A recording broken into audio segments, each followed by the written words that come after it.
राम राम दोस्तों, मैं हूं आपकी दोस्त और शुभचिंतक और बाबा की एक बहुत छोटी सी सेविका जो बाबा से जुड़े हुए कुछ रोचक रहस्यों को आप तक पहुंचाने का एक माध्यम मात्र हूं।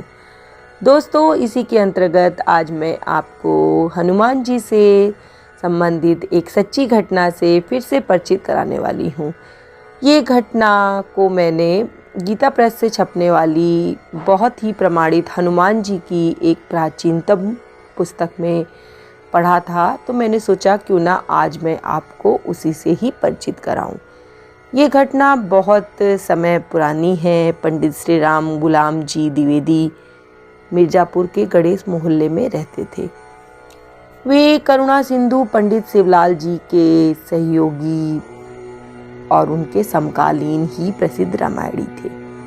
द्विवेदी जी पर बालकाल से ही बड़े बड़े संकट आए, पर सब हनुमान जी की कृपा से क्षण भर में ही दूर हो जाया करते थे। कहते हैं कि मिर्जापुर नगर से बाहर नदी के उस पार हनुमान जी का एक छोटा सा मंदिर था और वहाँ द्विवेदी जी रोज दर्शन के लिए जाया करते थे।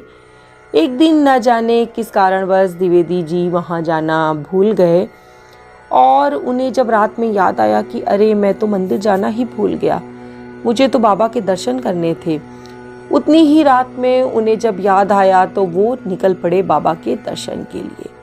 उस दिन बड़े जोरों शोरों से बारिश हो रही थी और गंगा नदी अपनी लहरों को, उनकी जो गंगा नदी की लहर थी अपनी चरम पर थी। बहुत तेज बाढ़ आई हुई थी नदी में पर द्विवेदी जी ने तो ठान लिया था कि उन्हें तो हनुमान जी के दर्शन करने नदी के उस पार जाना ही जाना है।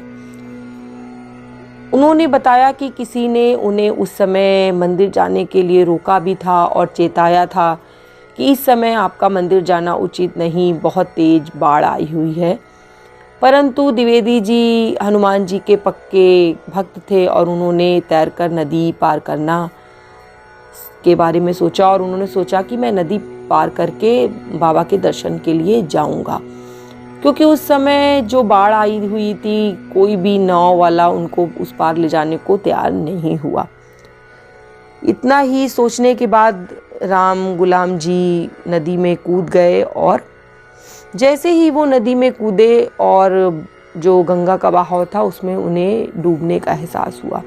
वे छटपटाने लगे। इतने में ही न जाने कहाँ से उन्हें ऐसा लगा कि किसी ने उनका हाथ जो है वो थाम लिया है। उन्हें उस समय अंधकार के कारण और पानी के बहाव के कारण कुछ दिख नहीं रहा था, परंतु उन्हें किसी के हाथों का स्पर्श स्पष्ट रूप से महसूस हो रहा था। उन हाथों के स्पर्श के सहारे वो नदी के पार आ गए और उन्होंने जैसे ही आंखें खोली तो उनके सामने हनुमान जी साक्षात खड़े थे। उन्होंने राम गुलाम द्विवेदी जी से कहा कि अब तुम यहाँ पर दर्शन करने के लिए नहीं आओगे और अपने ही घर में हनुमान जी की एक प्रतिमा स्थापित करो और वहीं पर मेरे रोजाना दर्शन करना। आज्ञा पाकर राम गुलाम द्विवेदी जी ने अपने घर में एक मूर्ति को स्थापित किया। कहते हैं वह मूर्ति अभी तक मौजूद है और हनुमान जी के उस रूप को लोग लोहंदी महावीर के नाम से जानते हैं।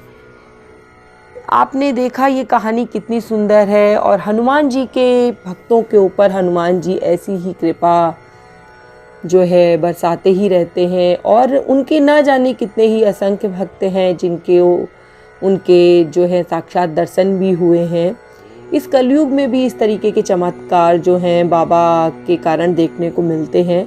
अगर आप भी बाबा को मानने वाले हैं, उनको प्यार करते हैं, तो इस वीडियो को ज़्यादा से ज़्यादा लोगों तक शेयर कीजिए और मैं हनुमान जी से प्रार्थना करती हूँ कि बाबा आपके ऊपर अपनी दया दृष्टि ऐसे ही बनाए रखें। इसी के साथ जय श्री राम, जय बाबा की।